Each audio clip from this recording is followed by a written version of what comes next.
Day 3 of HGC is underway, and if you're looking for a way to end your Sunday, don't worry, we got you covered with the glorious matches. My name is Trixler. Over here, we got Caldor to the left. Caldor, do you think today can deliver on the epicness that we had so far this weekend? It's going to be a bit tough. Yesterday's games between Fnatic and Team Liquid were definitely a huge highlight. So if you haven't watched these games yet, make sure that you catch the VODs because those games were amazing. 32 heroes have been played in one best-of-5 series, and that trend can definitely continue. I wouldn't mind that at all. I look forward to it, man. We got Vikings today, we got Valir as well, but let's go ahead and look at our standings here for our top 8 teams as we continue to go throughout the weekend. It begins to populate. At the very top, Team Liquid with a 2-0.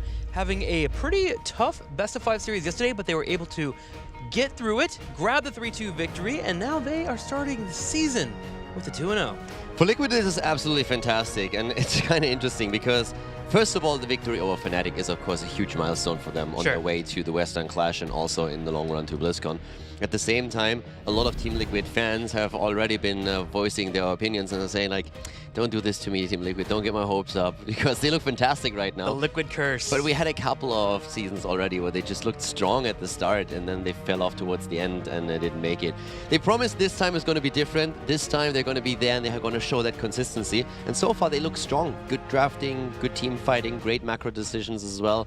And if they can continue that trend, then they will be a serious contender for the top spots in Europe. Now, one team that did not have a score on those standings yet is Team Dignitas, but that will change today. Here's the schedule for Sunday. Left over the Team Dignitas to start out the day, Monkey and Zealots to follow up afterwards, and then North America coming at you later with No Tomorrow, Temple Storm, and Simplicity and Endemic to end your weekend. Exactly, so a little bit of NA coming in there as well, but first of all we're going to start with Europe, and also the match between Monkey Menagerie and Zealots. It's going to be pretty interesting. Since the Zealots, they said, well, we need a little bit more on the execution level to really contest the teams that we go up against right now after their loss against the Leftovers, and now they're going up against an opponent that we actually underestimated a little bit. The Monkeys were doing really well in their first match, even though in the end they lost it, but there was definitely a lot of potential, so we could see that come through today. And this is going to be an important match for both teams, since both of the teams are expected to be in the lower half of the standings towards the end of the season. Well, speaking about important matches, let's go ahead and check with the players themselves as they talk about the important match that we're about to watch.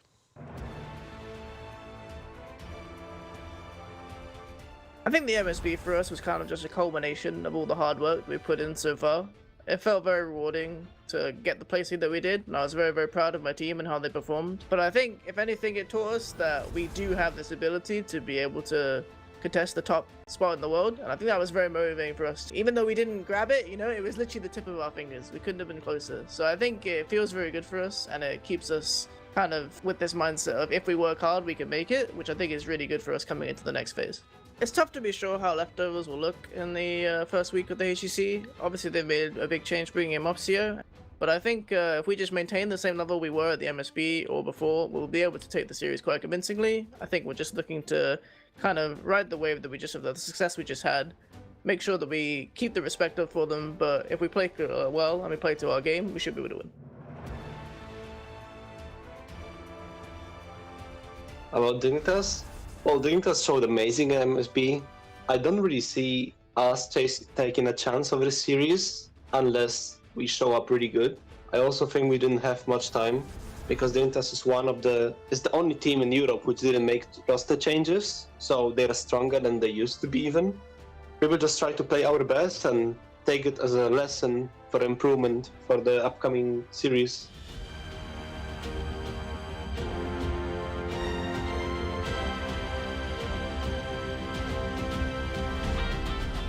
Still surprised it's been a couple weeks since we've seen Dignitas. The last time we got to witness them play was against Gen G at the MSB, and that was one of the best series I think I've ever seen in Heroes of the Storm. That Towers of Doom match in particular is going to go down in history. Tell me a little bit about it. You want to know a little bit about it?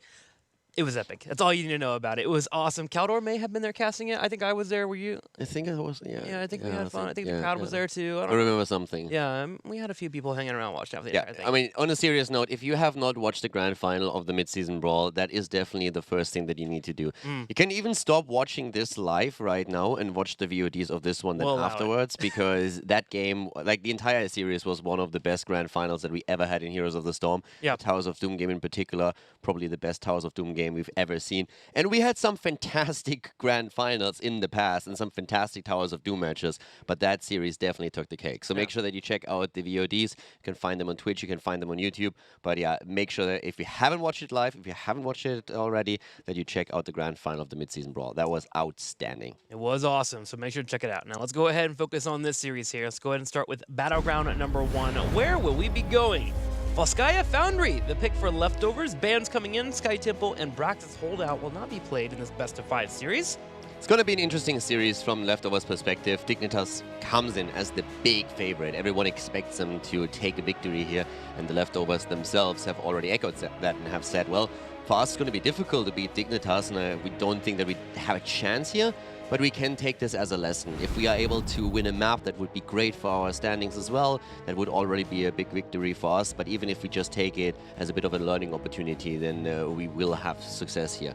So they're not necessarily going in with the mindset we need to win this. But of course, every single map winning counts. So Leftovers will do their best. And they looked strong the last time. They had a great showing on Friday. Now, for me, I'm more curious about the draft and what heroes we're going to be seeing. We've been getting a lot of Blaze the last couple of days, but also a lot of globals. Dahaka and Falstat's going to be back in the meta for our teams, and they are plentiful as well. And we've seen that from Dignitas actually at the MSB. They played a lot of Falstat. Snitch in particular, bringing him out and showing what exactly he can pull off with that giant killer build. So look for those to happen here on Volskaya Foundry. Also, Thrall, this is a map where we see him pop up a little bit more often too.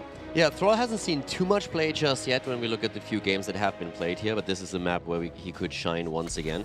So in terms of drafting, it's actually really interesting. We have 2 heroes still at a 100% participation rate currently in HGC Europe, and that's Malfurion and that's Genji. Genji being banned out a lot. And talking bans, the top ban in HGC Europe at this point is Tracer, and she gets banned out as on the first spot once again. That has been a trend against Leftovers in particular, because one of the heroes that they excelled with in phase 1 of 2018 was Tracer when DAB got his hands on her. So that is pretty common now against the team, that Tracer's just straight up banned. Well, cheers, love. No Tracer and no Genji, as Leftovers will be taking him away. Genji as well has been a pretty popular ban. Abathur also one popping up here and there. Don't think we'll see Abathur on this battleground in particular, but someone that you will see, Blaze, as Team Dignitas instantly opens up with him. Yeah, Blaze is currently sitting at a roughly 60% win ratio in Europe. Has been one of the heroes that has been played the most, and we have with Dignitas not just echoing the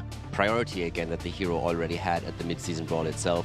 So you can really tell that Dignitas was influenced by that too. Super high priority on the Blaze pick. Great sustain for him on the control point if you're trying to keep your team alive there, if you're trying to just hold down the spot and claim the objective. But at the same time, that wave clear that he adds and that allows you to just go down to that bot lane and push the solo lane out is great. And you can't forget about the bunker. This is a pre-nerf play coming in here from Team Dignitas. Blaze is not having that 10-second reduction that we have on the live patch, so we'll watch out for that bunker to constantly come in those team fights. Increase, hold your horses there. It's an increase I'm sorry, in the cooldown. increase 10 seconds. Tim, coming in. calm down here. I'm sorry, man. Blaze. I just thought we should see more bunkers in team fights. I feel like we don't get it enough. Yeah, we don't have a lot of bunkers there. Yeah, Also, it happens twice every team fight. 3 times would be good. yeah, you just got confirmed as a Blaze main. I play him when I do want to win, actually. He's one of those heroes that's like, you know what? We can make this work. More heroes that have been working, and a special one is Murden. Murden's been getting picked up a lot lately, really allowing for you to kind of force those fights, but also just because you don't really have to put any resources into him. He can just survive and kind of pick where he wants to engage, but also get out.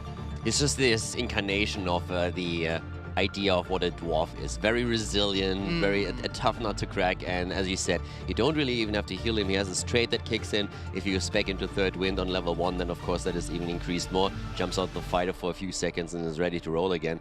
And yeah, Stormbolts, good setup for CC, is always fantastic, so you can follow up with either burst damage, or of course you can just like simply use Deckard then to lock someone down even longer. Is it appropriate to think of a dwarf as a miner? Someone that, why do I get that feeling? A smither? Someone that's always constantly trying to mine diamonds or mine coal in some way? Because that's what they do, right? Literally the fantasy. So you version of could, the I just war. want to say, you could mine diamonds in Hero League if you play Murden by going with those picks. So pick them up for yourself. That was a stretch, but it's nice. The joke gets only better when you explain it before you make it. Thank you. I'm just trying to be efficient, you know? Trying to become German. One day you'll adopt me. Malfurion of We Phoenix. already adopted you. No, I got adopted By Europe, yeah. just Europe in general, but I need to have like an One actual country within yeah. Europe. A country that owns me, you know? Yeah, but that's an easy pick. Like, we have you already. Like, Germany has you in lockdown right Okay, there. I'm German. Let's go with it. I'm down. I mean, you speak German, you're fluent, so... Just Donkey, that's all I got. I can get through the day. Just get a drink. Donkey. So I tried to teach him a little bit, like we're still working on a bit of a line. What was the one that you taught me? Gleich klatscht es, aber kein Not that Beifall. one. It started with an F. I'm pretty sure. An F? Yeah, there was one that you taught me. Kerfuffle or something? Something like that. I don't know. I tried to teach him my Linker. Blinker is kaputt, but that didn't hold either. No, I don't want to fix your car. At least you still know what it means. Johanna Bandau here. Another main tank has been pretty popular, one that has been picked pretty often on this battleground. But someone that's left over is Garrosh, and Garrosh actually fallen off a little bit this weekend. I was expecting to see him a little bit more. He's fallen to the third, fourth pickup in a lot of our teams, so they actually stopped banning him, it seems like. To be honest, even at the mid-season brawl, Garrosh, yes, he was a high prioritized tank, but he was even more successful in the group stage when a lot of the smaller regions, the non-league regions, picked him, and everyone else started to move more towards Johanna, towards Muradin, so we had definitely a bit of a shift in the meta there. But he's still a very strong option, and he's a hero that can impact the gameplay a lot and create opportunities there. And we've seen that throughout this weekend, Echoed as well. So by no means has he fallen off into where he just isn't regarded as a top tank anymore, but there's no other tanks that contest the spot.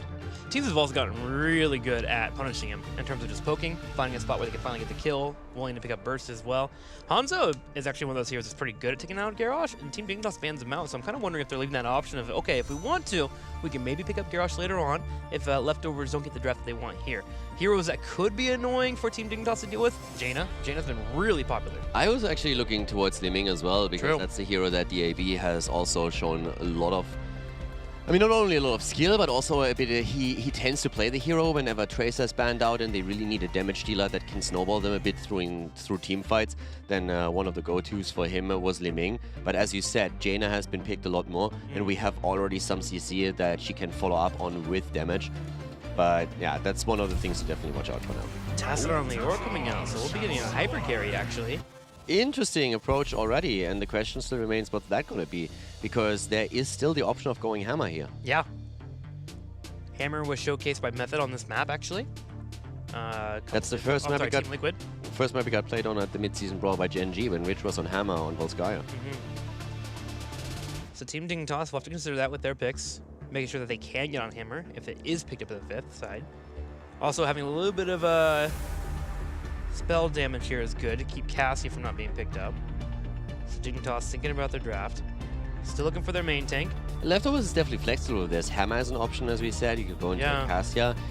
We have seen North America try to go into the double support Vala again with limited success, but it's still one of those picks that floats around a bit. We've seen it at the mid-season brawl. It's not really the go-to, and Vala is still very difficult to succeed with in a double support setup, but it's not impossible, and she can really fit the bill. But yeah, there's a couple of options for leftovers of what they could push out there. Oh, it's going to be the Varian, and then Chromie coming in. Sniping. So naturally, Chromie makes sense to make sure that the Sergeant Hammer pick does come in. You can give her some trouble by sieging away on her with your abilities. I was actually expecting maybe a Stitches here to kind of help dissuade that, but Team Dignitas did show Varian on that Towers of Doom game we were talking about. I mean, to be honest, you have the Varian also the perfect setup to get quick kills. You have Varian taunt into Malfurion Roots, Blaze with the jet propulsion can stack onto the CC even more, and that should make it impossible for Chromie to miss the combo. There's no cleanse on the other side, so that's going to be a huge problem. Depending on who you grab here with Varian, you can confirm some easy kills. Even against Murden too. Alright, so it's going to be a Vala. Leftovers, bringing your girl out? I don't like it at all. I really think that with the setup that they have here, Hammer would have been better. Can get the extra armor, have also the opportunity to, I mean, you're unstoppable that you can throw in. I feel you have more tools to really deal with that. The problem is if Vala at any point gets caught, she's dead, even with a double support. I would expect that we're seeing from Tassadar, again, Karla's Light going into armor just to try and mitigate it to some extent. Don't really believe that with the setup they're running, it makes sense to go into Life Leech. But Vala is even a little bit easier to take down in these situations, I feel, than Hammer, so I would have preferred for them to take Hammer. I mean, I would love Vala to have a lot of success again in competitive, but I just don't see it happen in the current iteration. Every now and then, yes, she can fit into composition and do well. Method, the last Method, showed that before the changes, where Shrimpy played the hero even in Phase 1. But outside of that, we have seen her not really excelling to the extent that she used to, even with the double support setup. So this is going to be tough for Leftovers to pull off. Depends a lot on the positioning of Vala. If Varian at any point gets in too deep and can lock her down, then she should be dead. For me, I actually kind of disagree with you here. I prefer the Vala over the Sergeant Hammer, mostly because I think Chromie gets too easy stacks to really try and take the Sergeant Hammer down. She can't ever set up. Even when you get the Heifer Siege at level 7, you're a little bit too slow. At least Vala here has a lot of mobility to try and dodge out on Chromie, and she has a Rain of Vengeance too, for when Varian comes in so you can make sure you don't get taunted out. So that mobility, I feel like, is a little bit stronger here, but I see the issue with the health pool. Yeah, that's my biggest concern. I mean, I get what you mean with like trying to attack Hammer, but the thing is you don't have from the get-go to siege up the entire time. You can literally run Hammer as an auto attacker for a long time. That's something that Korea has also done before they brought Hammer in at the mid-season brawl now. I mean, there's a couple of benefits and like pros and cons for both, but I feel Vala is always really tough to put into place. At this point, though, we're going to find out how that's going to go for our two teams here. We have the Leftovers starting on the left side of the map here in their first game against Dignitas. Leoric, played by Polyboss, Mopsio on Muradin, Tacita, played by Blakidney, DAB, of course, on Vala, and Linked. I think they got Kane. On the right side, in the red. Wubby to play Blaze, Zilia on Malfurion, Snitch on Phoenix, JPL on Varian, and Poik on Chromie. Team Dignitas. Their first debut on this weekend here. Yep. So already we are going to see that Vala is going to head into a multi-shot build here, going into Hot Pursuit on level 1. So we're going to see the multi-shot variation coming in after that. And yeah, makes sense. You don't need to go into an arrow build here. It's still a strong build if you are trying to just sneak camps pretty quickly. But they already have some additional wave clear. Tacita can help out. You have Leoric there. Austin's renewal for him. But Dignitas with a very good setup to get early kills. And already JPL up at that front with Varian looking for an engage. Looking for an engage, but not trying to overstep here. Waiting towards that level 4 before his taunt comes online. Poik trying to find a couple of stacks, and he gets a couple in that engagement. 2 actually will pop in while the rest of the team begins to set up the rotations. And just for the sake of discussion, is Creed of the Hunter an option? No. Even okay. Not even a little bit. No.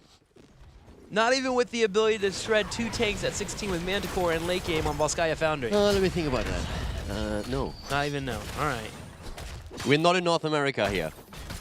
Well, yeah, actually, we are in North America, but we're not watching North America. Hey, you gotta watch out, man. You're in America, and 4th of July is a couple days away. I know, I'm going to be Patriot cycling on right 4th now. of July. Leftovers They already working on closed the turrets. road on Mount Baldy. That's going to be amazing. Wait, the bald man actually rides on Mount Baldy, Yeah. and you don't see the irony in that. It's a match made in heaven, Mike.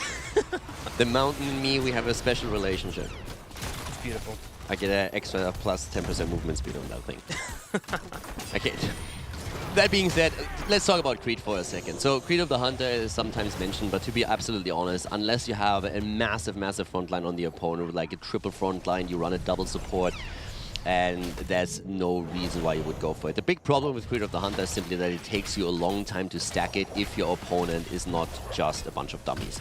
And you can say about Dignitas whatever you want, but they're not a bunch of dummies. So that added benefit that you get from your level 4 talent is just coming in so late. And then here we have now multi-shot chosen.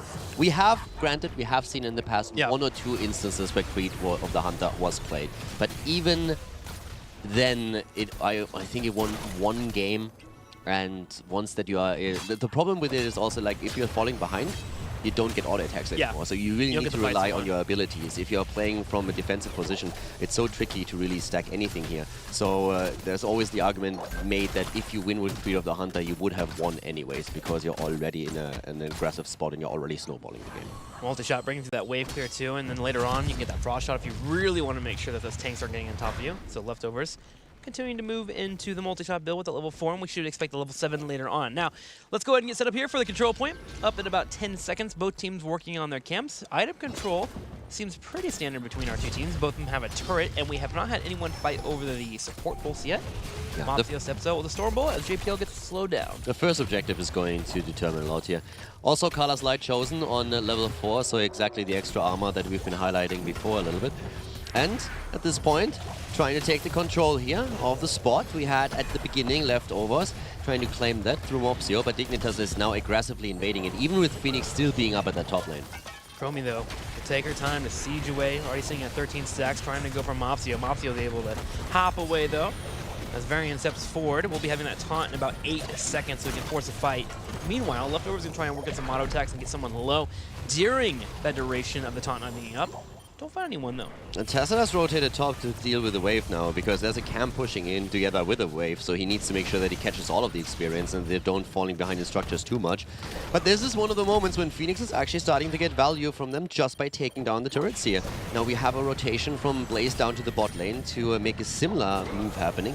And so far, none of these teams have really gotten any points on the progress bar here, just simply because both of them have heavily contested this first objective. Yeah, JPL, knowing that he has Malfurion to back him up, he has Roots, can stand there and contest that point the entire time. If he ever does get in trouble from a full-on engage from Leftovers, he can run to that time trap. So good control from Dignitas. But with all 5 here, they're invading their own Poet's turret, looking to actually fight over here. Wubby in a 3v1, but Zaylia is on his way to help him out. He provides the heals. He also has a turret in case they have to completely fight here. And meanwhile, Poet continues to siege away. Yeah, and this is something that you don't want to lose. Boss is already about to fall, and he goes down as Chromie delivers the final blow. But JPL is also in a bit of trouble here. He's slowed down. They're trying to block him here. I actually think that DAB could have maybe body blocked it a bit. Turrets is still available. Both of them dropped the initial turret, but we could still see one being picked up by the Leftovers, and that's exactly what they do. This is one of those things that you just can't give up in that situation. If you give up the turret, then you are most likely also going to lose the objective. But now both Dignitas and Leftovers have one each. That single kill didn't really help Dignitas too much, so we're still very, very even. With Leftovers even taking the lead now on the objective itself. Well, Wubby's here, start controlling the point with Lior coming back. Leftovers are willing to fight once again, and they're actually in the lead on the point, 50 to 23%. Team Dignitas keeps sieging away, 28 is here, and also level 8, which means Temporal Loop is up and available for Team Dignitas. It's a matter of whether or not they want to come for the engage, and with Phoenix rotating down, it looks like this will be the opportunity. Yeah, they could try and look for that. Again, they have an easy setup here through Varian. That's the most important part. And he goes in already. They're immediately jumping on Muradin. Mopsio gets sucked back in, but there's not enough damage to confirm a kill here. Overtime as Dignitas just now contests it. But if Leftovers can still tap, they might even have a chance to go for their first protector here. They definitely have now a situation in which they can tap at the fountain and then rotate back in. But they still need to somehow push Dignitas back. A kill would be ideal for that as we see Leoric moving in once more. Party Boss during that Temporal Loop did a really good job of jumping on the back line to try and threaten a kill. But hang on, another setup comes in from Team Dignitas, and finally on the 3rd attempt, they will snipe Muradin. No front line here for Leftovers, and they have to start back up. Party Boss doing his best here to contest the entire point, but no real major grab I'm having for them while Team Dignitas has 5 here. This is one of the beautiful things on this map on Volskaya Foundry. You can easily let your opponent get 90, 99% and then make your approach. So you don't have to rush onto the point as long as you get value on the other lanes. And Dignitas has the entire time tried to soak. It was really well done by Leftovers, though, to make sure that they're not losing out on too much lane experience. So even though they lost the Protector, they will still have their own level 10 to defend against it. Dignitas is already, because of the heroic abilities being in play, rotating to the top lane immediately. Not even wasting any time with a wall in the middle, as you usually see, but prioritizing the top lane even more because they want to set themselves up for the second objective. Mopsio comes around for a flank, trying to put some damage on top of this Protector, but mostly here, in case Team Dignitas was bolstering this push with another member, they could try and jump on top of him, have Volley vault forward after a combo for the Protector came in, and get a kill. But Leftovers have to defend this top lane while Dignitas slowly sieges on the bottom lane. And here, they're actually going for an aggressive push on Leoric to get him low on health. But they're not going to be able to secure the kill as Potibus is able to escape. Salvo comes out, but with Link being here, should survive. Yeah, also, so far, Vala is actually doing a pretty decent job here. We have 14k damage on DAB. Doesn't quite keep up with Chromie. Poig is already at 21,000 with the 36 stacks that he has. But still, nice auto attacks that we are seeing from Vala here, weaving those in between the stutter stepping. So from a movement perspective, he really shows that he excels on these auto attackers. He's great on Tracer. He's also, of course, great, as we mentioned before, on some of the mages, in particular Liming. But his Vala so far looks pretty smooth as well. Well, part of it, too, is because of Black Kidney on the Tassadar. He's playing incredibly safe, being in a position where he's helping out with the wave clear, but never in a spot where he can get picked off by Team Dignitas. Making sure that every shield that comes out can be on Vol, so DAB can be empowered to work those auto ticks in. So It's this type of composition is strong, but it also really requires the backing of your support players. And so far, Deckard Cain, Tassadar, they're delivering. It's just cooldown management in general that's really important here. Yeah, One of the true. mistakes that a lot of newer players make is that they just spam their abilities whenever they are off cooldown. And that just doesn't work if you're trying to play in a coordinated setup. Especially Tassadar has to be careful here. He wants to provide the shield to the front line, but at the same time he also needs to be careful, because whenever Dignitas makes the engage with Varian and tries to follow the kill up with a Chromie combo, the shield needs to be there. That's literally the main tool for them when it comes to survivability.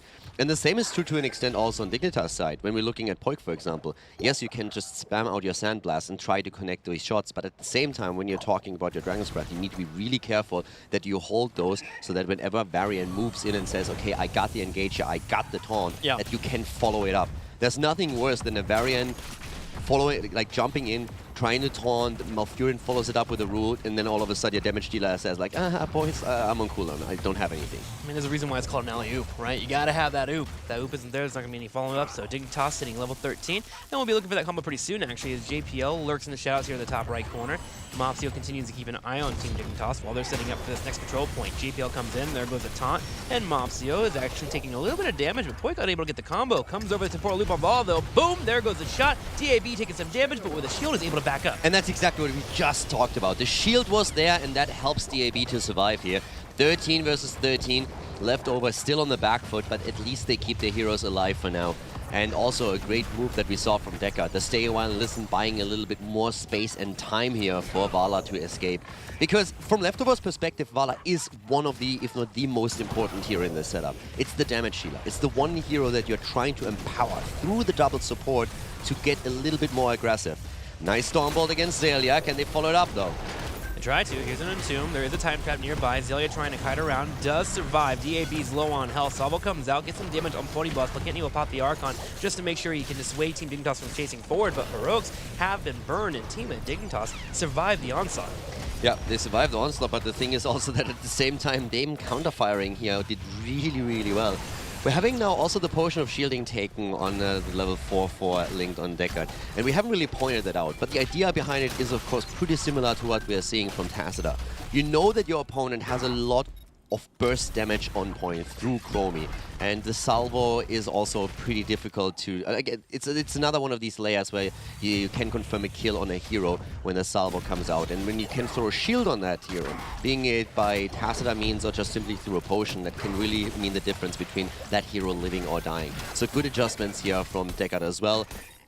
All designed to keep the heroes alive whenever the burst damages come in. And don't forget about the 13s too, coming in from Tassadar and Deckard Cain. Each Blessings will allow for Vala to get the extra auto attack damage, also healing when she continues to work those auto attacks in, and the nullification. If we ever have that hit on top of Chromie when you go for that temporal loop, you can negate a lot of that damage coming forward from Team Dignitas. The Leftovers pretty well equipped here to actually win team fight. It's just a matter about execution and getting it at the right moment. 3 turrets for them? That's actually fantastic. That's really respectable what they so far set up here. Their big problem is, of course, that they still don't have that well at the top lane anymore, so they can't just simply move back from the fight, reset, and then re-engage. But the item priority that we have from them is actually great. Once again, Vala comes in. This time the hits of Chromie do not hit, and that's actually well done here. Leftovers are about to grab themselves a healing pulse if they play their cards right here. Oh, Poik actually misclicked there. Hang on, Salvo comes out, goes to put some damage there. Yeah, pretty much on Pony Bus, but he finally gets picked off. Mopsio trying to hold on the tank, but Vala, she finally gets taunted. DAB's trying to kite away, bringing out those heals. Reign of Vengeance will make sure that JPL can't chase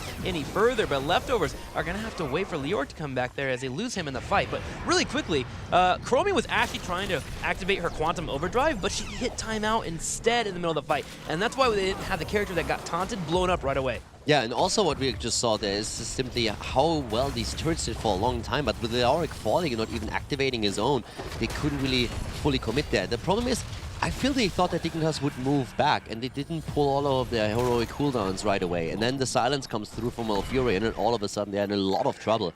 But still, Leftovers are doing exceptionally well here. I mean, we have to put this into context again.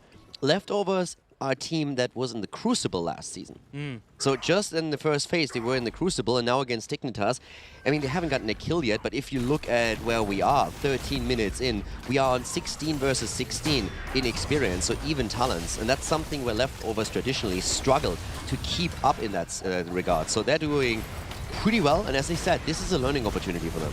That it is. JPL trying to be on the front line against Pody Boston with the Health Protector. They're able to get a kill. They go for the glove, but they can't find the kill. The Franks continues to walk on the top lane as they go straight for this fort here. Salvo coming out too. DAB's in trouble. DAB may fall. Yes, he does. And that is the Vala composition crumbling as Team Dignitas takes a fort.